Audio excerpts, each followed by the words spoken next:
In this video, we'll be exploring the Cuyahoga Valley National Park in Ohio.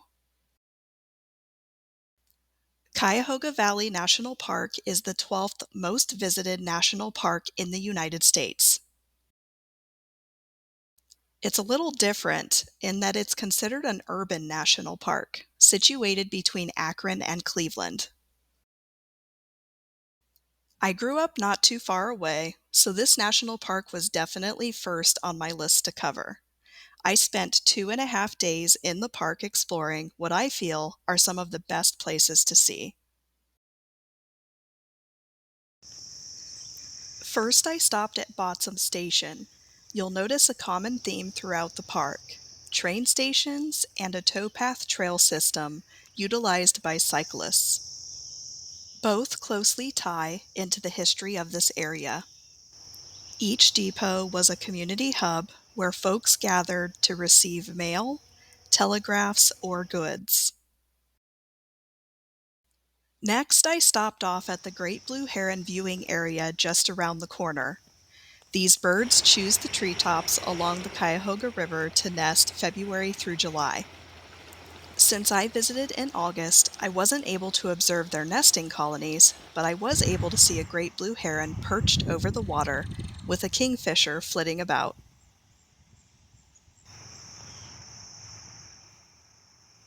Next, I visited the Beaver Marsh, which is located along the towpath.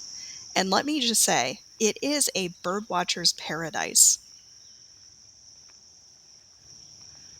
I even saw one larger bird dive into the marsh grass that I didn't recognize. I'm still trying to identify what it was I saw. If you look closely, there's a mallard duck on the log and a couple more behind her.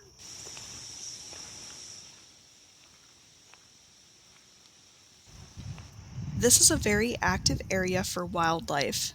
I didn't see any beavers on my visit, but I came in the morning and you're more likely to see them at dusk.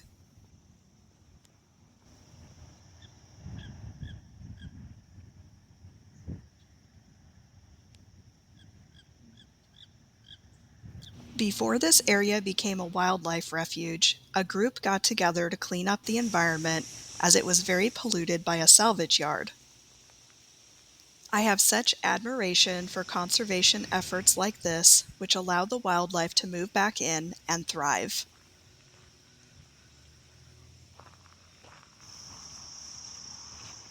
Next, I stopped off at Indigo Lake, which used to be a quarry in the 1960s. It helped fill the demand for sand and gravel, which was made possible by a glacier in this area.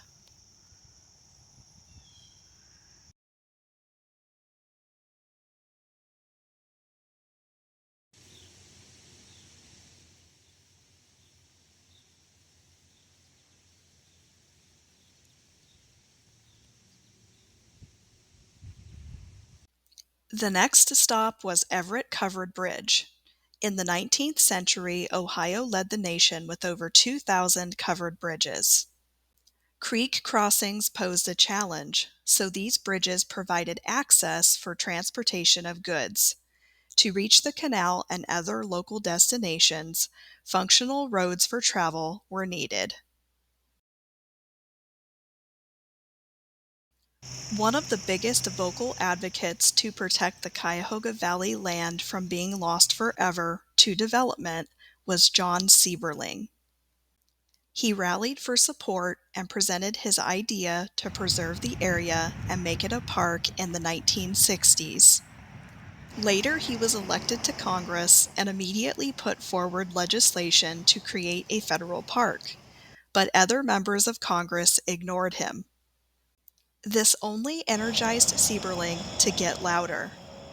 Eventually, President Gerald Ford did receive a bill on his desk to sign in 1974, which is when Cuyahoga Valley National Park became a designated recreation area.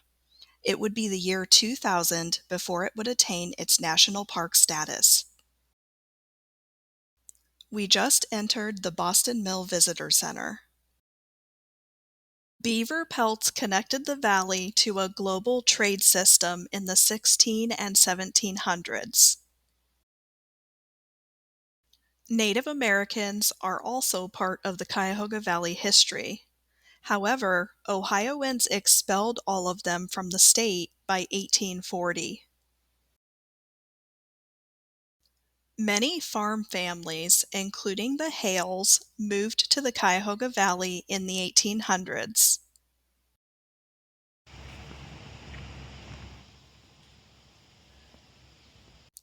We're now approaching Brandywine Falls.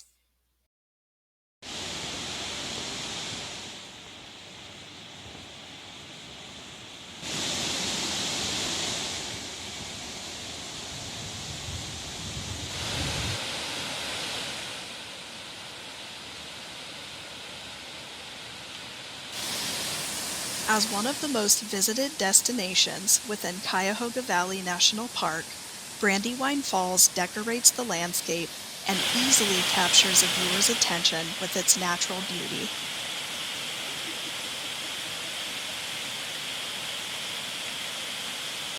Next, I went over to catch a glimpse of the Station Road Bridge near the Brecksville train depot.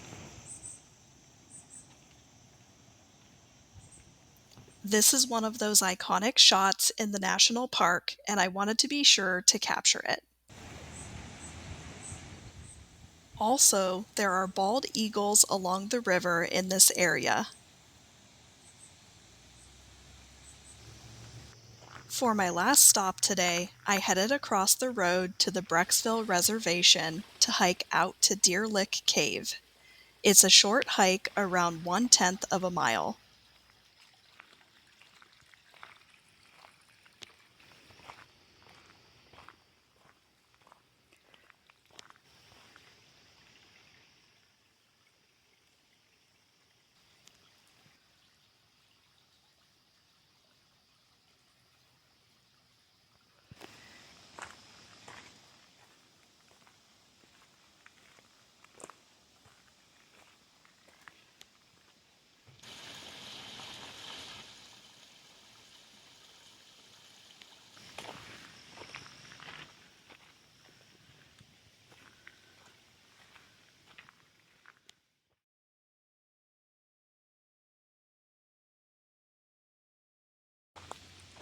The first stop this morning is a short hike to Bridal Veil Falls.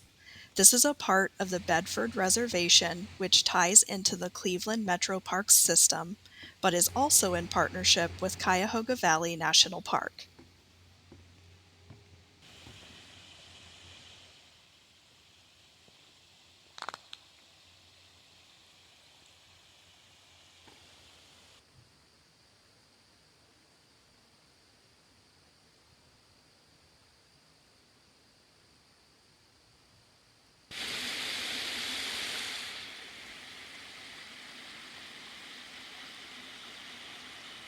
It was a picturesque cascade down into the gorge.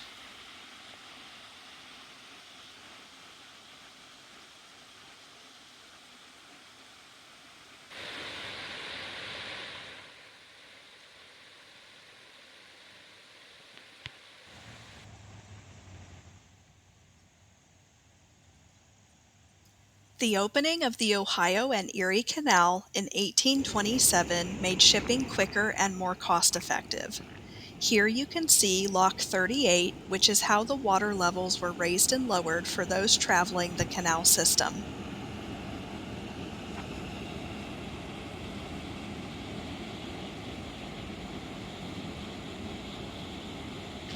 Historically, the current towpath is where mules walked as they pulled the barges along the canal.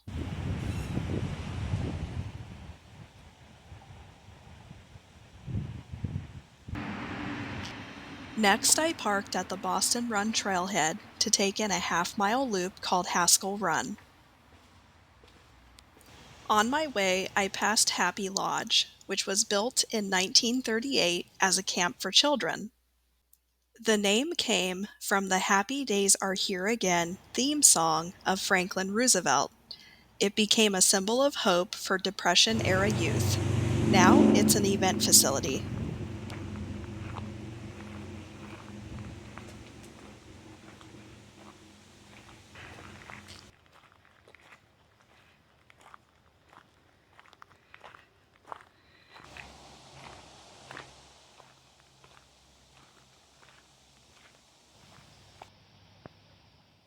This was a peaceful hike along a stream with wildflowers and a unique surprise. I found a feather on the trail which had come from a red-shouldered hawk. Unfortunately, the video I took of it didn't turn out.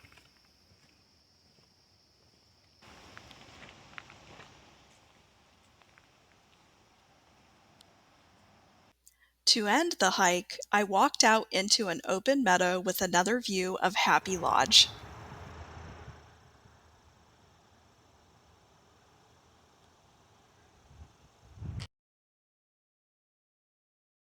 This is Kendall Lake.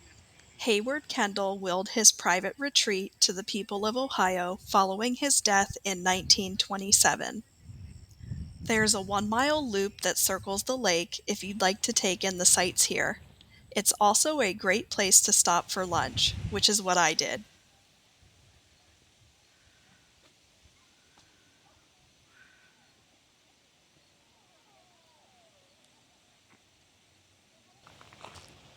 The evergreen eastern hemlocks made for a pleasant fragrance as I walked toward the ledges.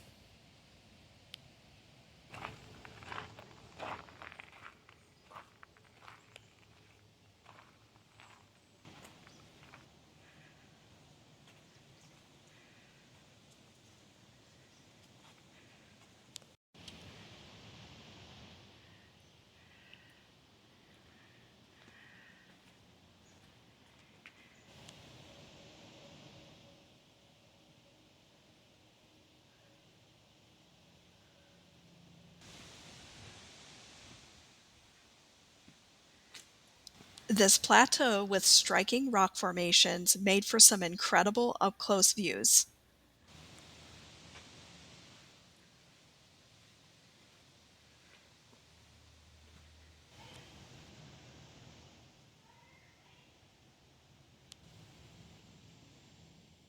The ledge's overlook provides an expansive view of the Cuyahoga Valley to conclude this hike.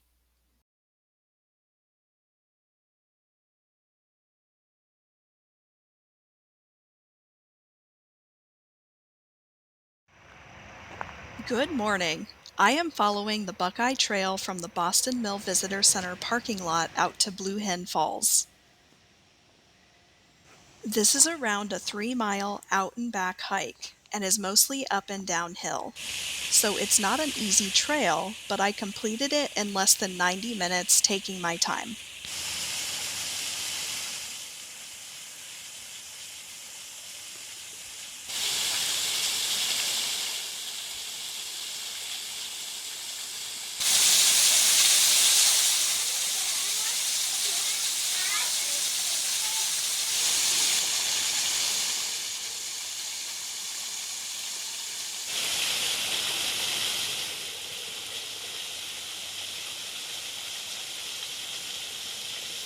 I hope you'll consider a visit to Cuyahoga Valley National Park.